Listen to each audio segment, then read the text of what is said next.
चमार जी के गाँव में होली खेली पर साल हो। चमार जी के गाँव में होली खेली पर साल हो। हल चमार जी चुमा रंगे में गालो डाल दिहले रंग लांगा हो गोइल लाल हो। डाल दिहले रंग लांगा हो गोइल लाल हो। हल चमार जी चुमा रंगे में गालो हल चमार जी चुमा रंगे में गालो।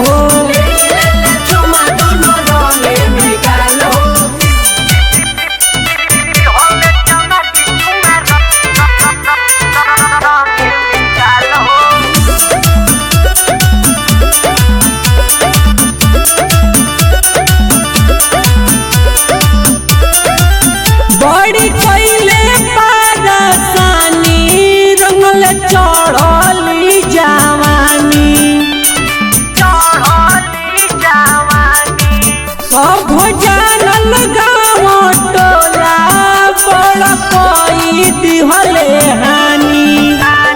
डाल दिहले रंग लहंगा हो गोइल लाल हो। डाल दिहले रंग लहंगा हो गोइल लाल हो।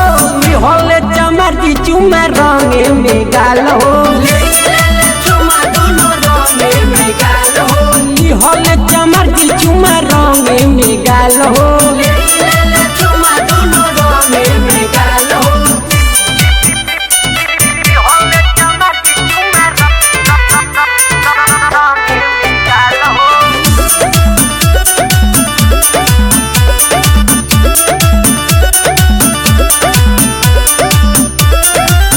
बड़ी बिगड़ल रहनमा बाटे और करनमा के